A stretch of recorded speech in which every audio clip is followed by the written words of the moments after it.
People. It is winter time.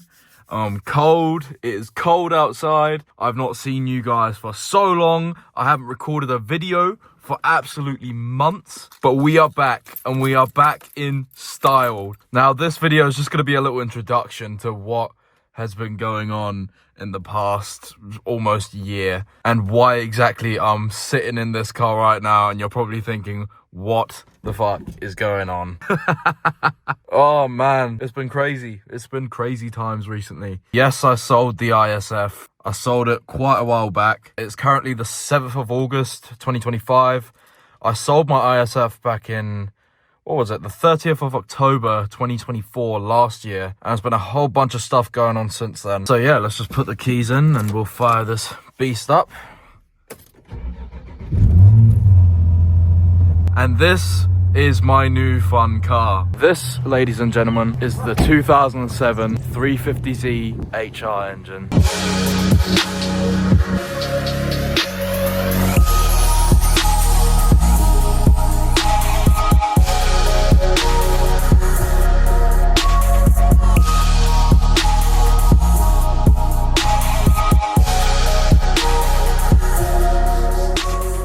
So let's get the seatbelt on and we'll go for a drive.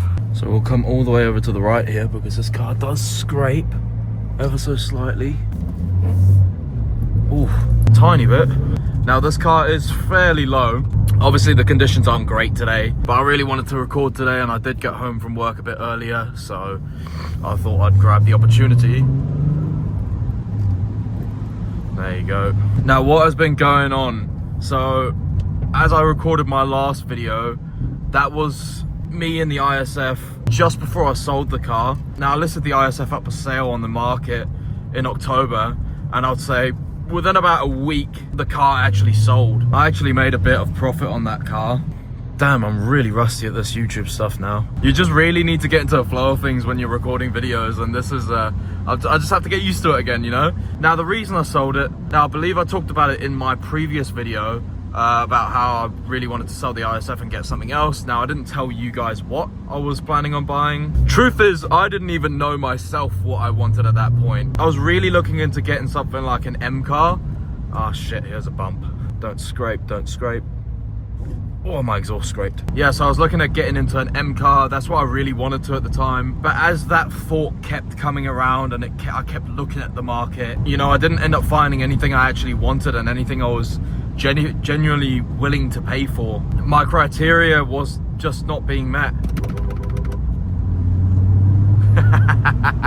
Oh mate, in this Ford Falcon, the guy from last video, the blue Ford Falcon. Yeah, so my criteria is I'm quite demanding when it comes to buying cars. I really want something that's good condition and something that I can genuinely rely on, you know? I want something that's been well taken care of. I want something that has been loved as much as I tend to love my cars. Now, when I say love my cars, I do not mean that I don't thrash my cars. That's a different story. But what I am talking about is how I service my cars, how I maintain my cars, the quality standard I like to keep with my cars. And nothing was meeting that criteria. And I kept working and working and working at my full-time job, which I have. Still worried about buying an M car because of the maintenance and the high upfront cost. And generally I just wasn't actually finding anything that really spoke to me, you know, that really grabbed me. Anyway, fast forward a few months, about come say March, April time, and I started to get really quite down in my life in general. Oh, I just saw a copper. That reminds me, put this up here, plug this in. Uniden. There we go. I wouldn't call it depression, but I just wasn't doing particularly good. And I kept using more work as an escape, more gym as an escape. Yeah, I didn't have my ISF at that point either. That was long gone, a couple months before that. And I just didn't feel like I was going anywhere really. It was quite, I just wasn't moving forward like I wanted to be. So what ended up happening was I've decided very spontaneously to go away to Europe for 2.5 months to do a bit of traveling, to kind of maybe rediscover myself and discover who I was as a person, learn a bit more about myself, and do it all solo. And while I was away, I really started looking into other options other than BMWs, other than M cars.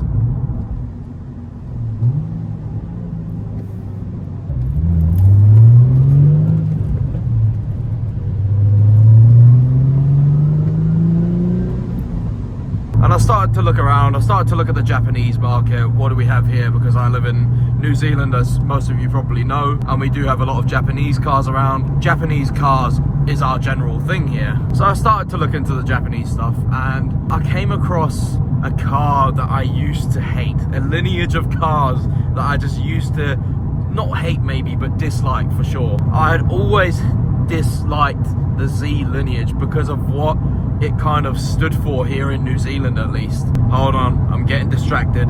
Let me give you guys a pull. Ah, fuck off, man. There's no way that just cock blocked me, bro. It just cock blocked me. Wow. There you are. Hello. Hello. Thank you. I love you. Back to the story. So I came across a lineage that I really used to dislike, the Z lineage. I really used to hate what it stood for here in New Zealand, because everyone that usually buys Z cars usually don't tend to take care of them. They're in bad condition. It's like I suppose the US equivalent would be like well, I suppose literally a G35, right?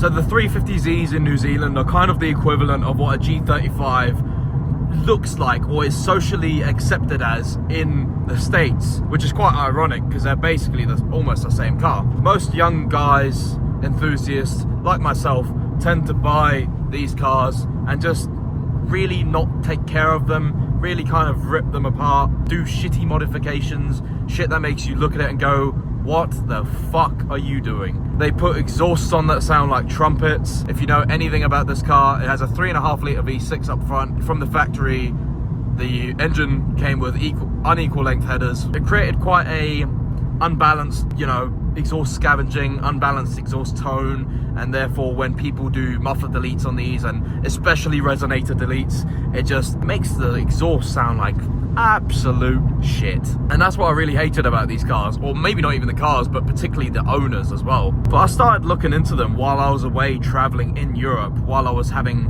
my downtime, I would still research cars and what I want, and looking into videos, just browsing YouTube, browsing the market. Started to look into the Z lineage as a potential buy, which at first I didn't really like. But as I started looking into it more and more, hold on, let me do a pull.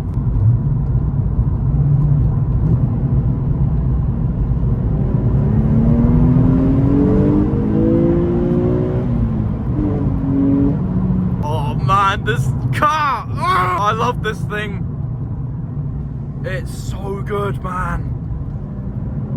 What I was ultimately searching for was something that the ISF just didn't have. Now I'm gonna say this because this is gonna be a channel where if you don't like what I'm about to say now, you might as well click off this video and unsubscribe. I don't care. I'm gonna say what I feel like because this is my channel, this is my thoughts, and this is genuinely what I think. I'm not gonna bullshit you because I'm scared of what my viewers think. I was searching for something that was just, the ISF was missing some form of engagement that you just almost couldn't put your tongue on. I didn't know exactly what it was, but I was satisfied with the car. The car was great. I loved the ISF and what it was for me.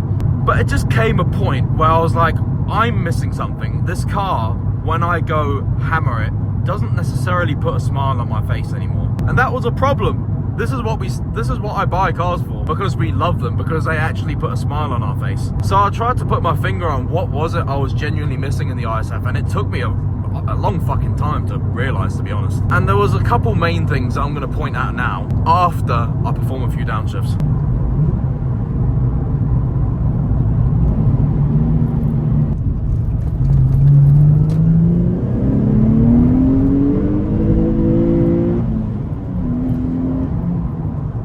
This car, I need to get to the point, man. This car's yeah, so I was missing something. I tried to put my finger on it. It took me a long time, but I've got a few main things to point out. Number one, I've only ever owned automatic cars. Now, New Zealand is a country where our vehicles mainly compose of automatic cars. I know in the EU, and I'm not actually sure, but I think in the States as well, there's a lot of manual cars around still. In this country, however, there's honestly not a lot going around, and when you do find what you're looking for and it isn't manual, it is always more rare and therefore more expensive and more desired.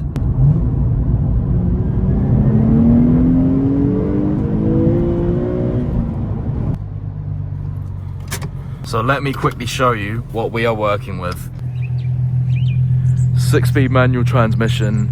God, she's beautiful. Look at those rims. I drove it back 5 hours from where I bought it from, and the entire way is basically 80 to 100k zones. So it's quite dirty, it hasn't had a clean yet, but look at this thing and the way it just sits, man. And what this is it's a beautiful, beautiful example of a completely modified car, yet stock, unmolested, left alone engine. So I'll open the engine bay and I'll show you what's underneath. So what we have here is a VQ35HR engine. I apologize for this.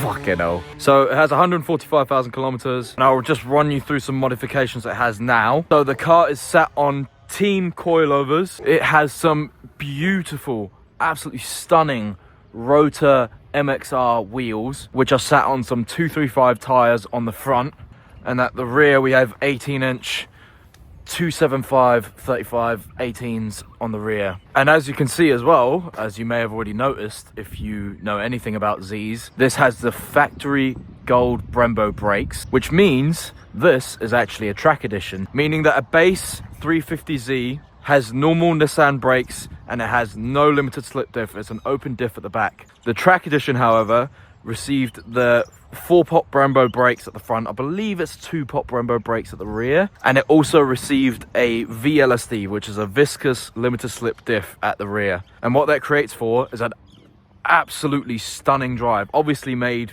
more for track use or heavier street use. And just check out this front 3/4 angle, man. It's just, nothing beats this. So it's a coupe as well, obviously. It is a 2-seater. Continuing on with the modifications, so as I said, we have the Tein Coilovers, Rota MXR Rims. Come to the engine bay, we have long tube, not sure what brand, but we have long tube intakes that go all the way to the front, as you can see, which essentially means the intake system is also expensive, because for these cars it's quite typical that you can get short ram like intakes that sit about here. So the filter is actually here, which is not very great because first of all it's sucking all the hot air right next to the engine, and there's no airflow going in from the front to the filter, which sits right here. But you can pay probably about twice the amount and get some proper long tubes like these that go all the way to the front, that sit at the very, very front of the car, and you've got 2 little nostrils here sucking in the cold air and avoiding the hot air from the engine. And then if we come towards the back, look at that beautiful, beautiful fitment, man. As we come to the back, you can see, if I get low enough, it has an aftermarket catback exhaust. As you can see, these are, I believe, 4-inch tips, and I believe it must be either a TMR, which is a brand in New Zealand, or AdrenalinR exhausts, seeing as it says AdrenalinR here. Obviously it's AdrenalinR components, but I know that TMR, which is a company in New Zealand like I mentioned, supply AdrenalinR based exhausts. I'll have to get a proper look underneath the car one day to see what actually is going on with the exhaust. But yeah, that's about it as far as modifications. And as you can see, she's sitting so pretty, man. The way the roofline slopes, I didn't even notice this, but someone pointed out in a YouTube video I watched quite a while ago, the way the roofline slopes down with the window line is exactly the same angle as the tail light here. So it just slopes down, and that creates that legendary kind of what this 350Z is really known for. And it just looks so aggressive and mean looking here from the front. And you come along to the rear, and again, just thick and meaty fender flares. One last thing, you also have this really cool hood scoop. I don't know how well you can see it on video, but if I get down here, you'll be able to see that awesome little hood scoop there on the front, which just adds to that aggression. Now, fun fact, the VQ35HR designated engine which was a 2007 and 2008 only model year thing, that engine they made from the original VQ35DE actually sits higher in the engine bay. And the only reason this car has that aggressive little hood scoop is so that Nissan could fit the engine into the engine bay. They had to create that little hump in the hood to allow for the engine to even fit over the original VQ35DE. Now on the inside, we have the 6-speed manual shifter, as you would have seen earlier. It's got very, very smooth gears. It goes into gear very smooth. It's a short shifter kit on it as well. Also has an aftermarket Bluetooth head unit. So what I'll do now, I'll pop the windows down and we'll give it a few revs and you can hear that glorious, glorious V6 paired with the aftermarket intakes and that aftermarket catback.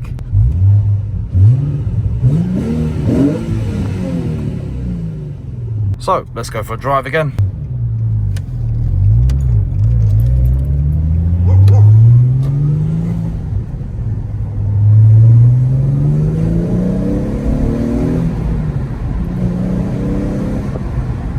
Can't get over the engagement of that finally manual transmission, and that's something I didn't realize I was missing until quite late. I would never really admit that yes, I like manual, but I kept believing that to me automatic cars, that there must be something out there. There must be something that can satisfy my needs.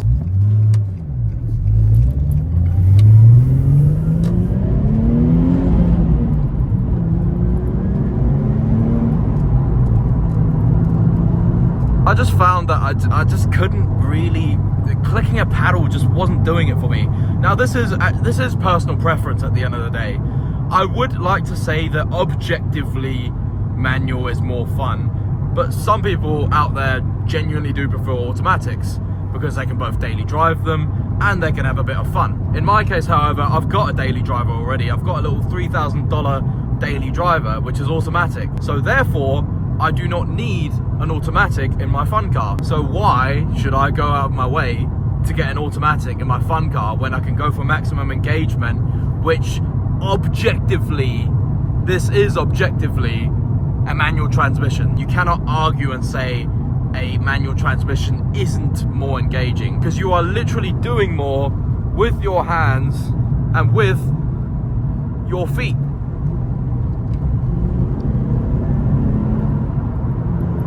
It's just not up for discussion. So engagement was one thing about the ISF that I was really missing. Now number two was the weight. Now the ISF was, I believe it was around 1,750 kilos. I'm not entirely sure what that is in pounds. I think it's about 3,000, maybe 800 pounds. Sounds about right. And while it did hide its weight quite well because of the suspension tuning and the chassis it was in, it did actually hide its weight quite well. But still, you're not going to get around the fact that it's a 1,700 kilo car, a 1,700 plus kilo car. You're never going to escape that fact. And so I wanted something that was a bit lighter, a bit more nimble, agile, you know, something that you can actually corner and it wants to turn the corner with you. It's not trying to fight against you necessarily. And so what I found was I wanted to look for a genuine sports car, something that is optimally sub 1,500 kilos, because any more than that, and I don't care how much suspension tuning you do, you just aren't going to be as agile as something that is less. And in my personal belief, that is what a sports car is meant to be. It's meant to be light, it's meant to be agile. That's the base foundation of a proper sports car. And that just wasn't the ISF. Yes, it was a sports car, but it was more like a fast sedan. It wasn't engaging enough. In some cases, yes, a lot of people do enjoy their ISFs, and I did too, but it just wasn't. You could feel that it had more. There's more out there. There's something out there that I'm searching for that I just am not getting from this car. It's too heavy, the paddle shift isn't doing enough for me, and I don't care what you say, and I don't care what anyone out there says, there's quite likely going to be a lot of people out there thinking I have downgraded. But the truth is, your opinion holds zero value to me, because I'm the one, at the end of the day, that sat in this car, that sat in the ISF, and what puts a bigger smile on my face now is this.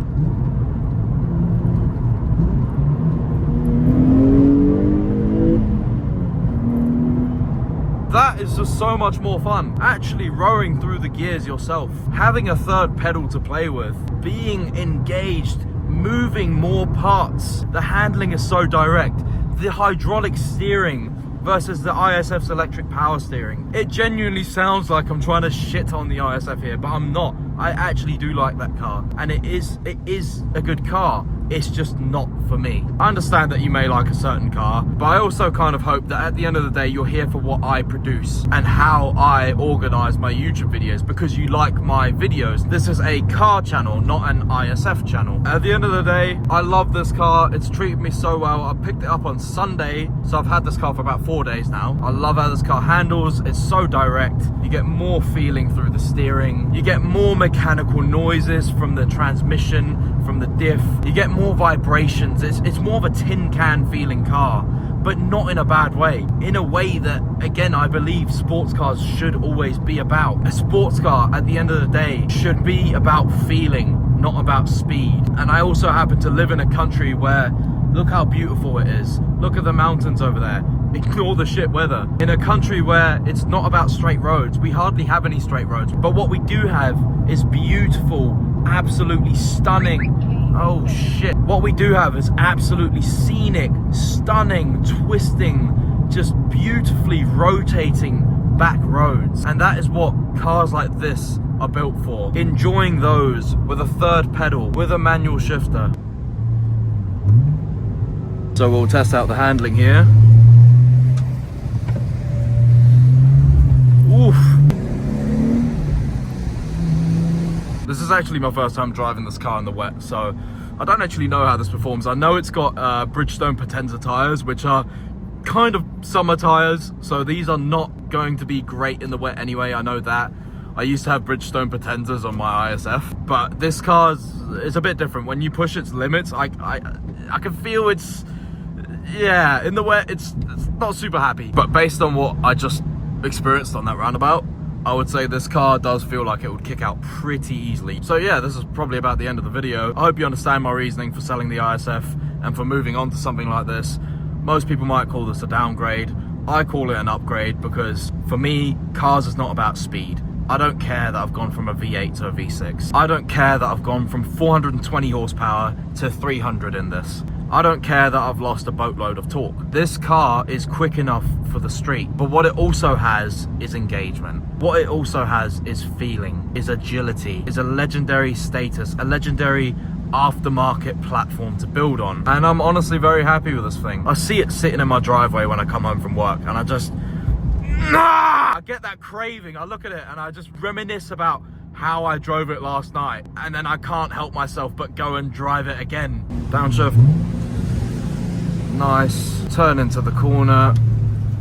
Very stable. Up the hill.